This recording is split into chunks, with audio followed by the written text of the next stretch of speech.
Today, we're going to go through the biggest differences between blue and white belt.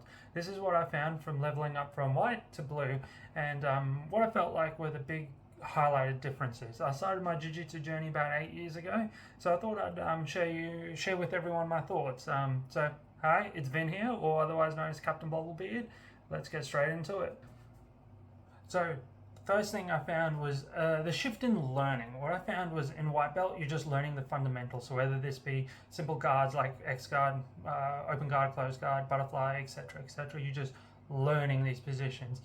The next one is, well, position. So like mount, side control, back control, side control, etc., This just list goes on. And then the other fundamentals of grip fighting, underhooks, overhooks, and whatever. What you're learning is these components, these fundamentals, and what you start to do in blue belts is you start to bring a lot of that together, and you start to kind of push the boundaries and start to develop your own game. That's kind of what I started to find is that's what happened. And what you start to do is you start to chain things together as well.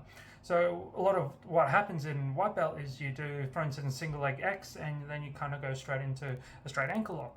But what you start to do and start to notice when a blue belt, you start to see these things coming, and then you start to find counters for these.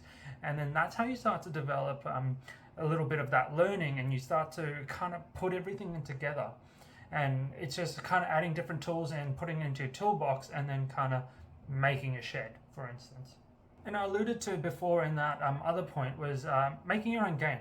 That's what I found as well in the blue belt is you start to develop your own game.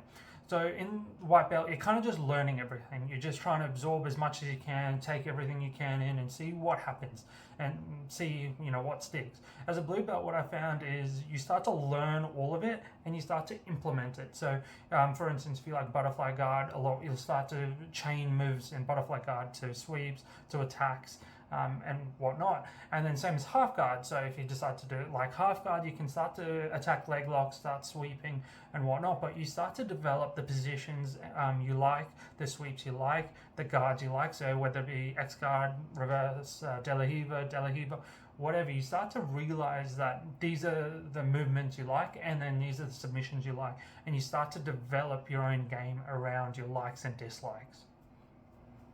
Another thing that I found was you start to become a bit more body aware. So what I found in white belt is you would start to get legs involved, but you would forget about your hands. And then vice versa, you would get your hands involved, but then forget about your legs.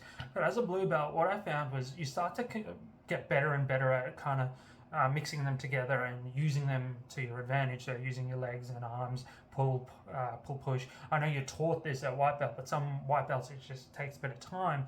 But that's what I found is to start to use that a lot more effectively. And what I found as well is hip mobility is key in blue belts, especially if you want to try learn the fancy stuff. Trying to get into inverted guards and whatnot. What I found is you need to work on the hip mobility, and what I found was I was doing a lot of hip stretches, hip mobility drills, techniques, just working in the gym on my spare time, just improving my mobility just across the body, not only hip, upper body, knees, ankles, whatnot. And what I also found was confidence started to increase from white to blue belt, like the confidence in me telling you guys to like and subscribe. Had to know that was coming. But what I found was in the white belt level, my confidence was a bit low. I didn't know if I was doing right things or wrong things, I was told, but I'd still lose quite a lot. And then as I got better as white belt, I started to submit more and my confidence started to grow.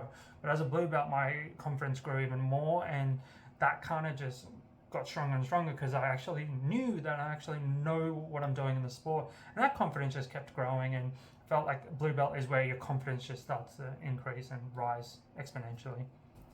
And another thing I found, and we might pop this one as the last one as well, is things got significantly harder from here onwards. So what I mean by that is white belts start coming after you because they want to get to blue belts.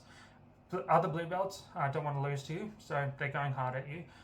Purple belts going very hard at you, same as browns, same as blacks, etc., The game starts to get harder and harder. People start to take you a lot more seriously because they know, the fundamentals. They know you can catch them if they're lazy. So what I found is this started to get harder and harder. I loved it. So I loved people coming for me. I loved being submitted, learning, analyzing, like, you know, I analyzed most of my losses, and like even in training, it's just you just get into it and you start to develop a love for the sport even more. That's kind of why, you know, it gets harder, but it gets funner. That's not a word, but fuck it, we're using it. Comment down below if I've missed any other differences between white and blue belt. We're creating a good and nice environment here and a good community where everyone can speak freely, and we just want to, you know, promote the positivity of BJJ. Maybe that's me being overly optimistic, but who cares? Look after yourselves, stay beautiful, and see everyone in the next video. Peace out.